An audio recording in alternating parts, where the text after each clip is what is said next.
This is iFIBER 1 News. Here are today's top stories.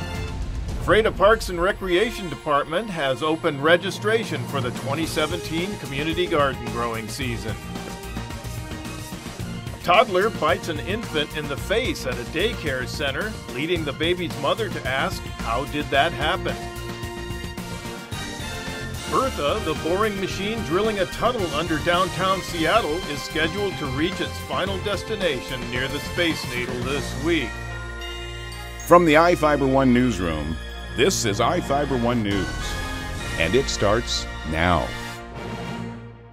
Ephrata Parks and Recreation Department has opened registration for the 2017 community garden growing season. Ephrata Community Garden is located on the corner of 4th Avenue Southwest and C Street Southwest. An informational meeting is planned for 6 p.m. April 12th at Ephrata City Hall for anyone interested in leasing a garden plot. City officials will review rules and expectations during the meeting. Other topics include the giving garden, community involvement, and donations. Gardeners will have the option to lease a plot effective immediately. The standard plot size is 4 feet by 2 feet and costs $10 per plot. The Ephrata Community Garden was part of the Healthy Communities program developed by the Center for Disease Control. The Parks and Recreation Department is seeking donations of gently used garden tools to be used by all garden participants. For more information, call City Hall at 509-754-4601. I'm Jeff Chu for iFIBER 1 News.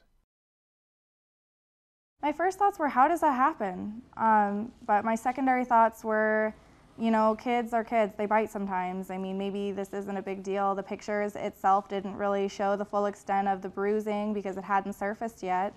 So it really did just look like a bite mark and maybe a scratch or two. It wasn't until later that it had really become clear what really happened. Within 24 hours, their daughter's face was covered in bruises. According to Busy Hands' owner, after watching surveillance footage, she saw an employee place the infant in a bouncer and the 2-year-old toddler in a playpen nearby. Then the employee left the room and went to the kitchen. That's when video shows the toddler got out. At that moment, her eyes weren't on them, you know, but she went over right when she heard the baby cry. So I feel like she did her job. She didn't ignore the cries. She went right over. So she did the best that she could. Blinov says she's worried about the child-to-adult ratio standards. However, in the state of Montana, drop-off centers like Busy Hands have limited requirements. So the state doesn't have any regulations for drop-in, but we really try to follow the daycare regulations. You know, that's totally voluntary on our part. We want to keep the kids as safe as possible. I mean, the state set ratios for regular facilities for a reason, so why are you not holding yourself to the same standards? Just because you don't have to? You should anyways. These are kids' lives. They matter. The drop-off center's owner says the business will be changing their ratios after what happened. The owner of Busy Hands says she feels horrible about the incident and is working with her employees to make sure it never happens again. Blinov says her daughter is healing and is getting back to her cheerful self. Reporting in Missoula, Kent Lutzen, MTN News. 50% is a major milestone for the program, right?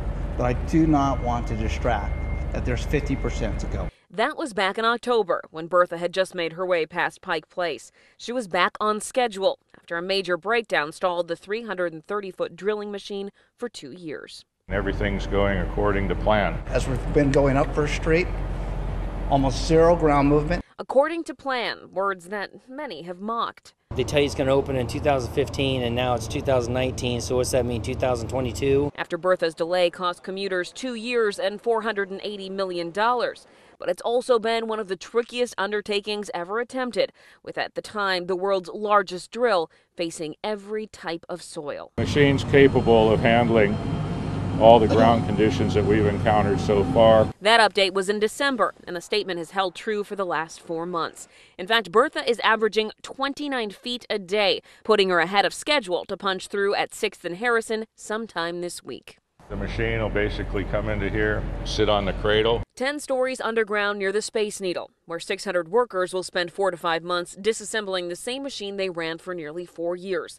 And others will begin construction on the double-decker highway, lights and ventilation that's set to take another 1.5 years. There's a lot of unknowns, a lot of uncertainties, and what we need to do is basically be consistent with our approach. So truly, what was halfway 6 months ago was only half of the project. But there is light at the end of this tunnel. From the iFIBER One Weather Center, I'm Jeff Slakey taking a look at the basin's forecast. For Monday, clear and upper 50s. Near 60 with mostly cloudy skies for Tuesday. Overcast and mid 60s for Wednesday. Slight chances of rain Thursday in the low 60s. And rain on Friday near 60. Moving into the weekend, upper 50s and mostly cloudy skies. For iFIBER One, I'm Jeff Slakey. This is iFIBER One News. For more information on these stories and other news, visit us online at iFiber1.com or check us out on Facebook.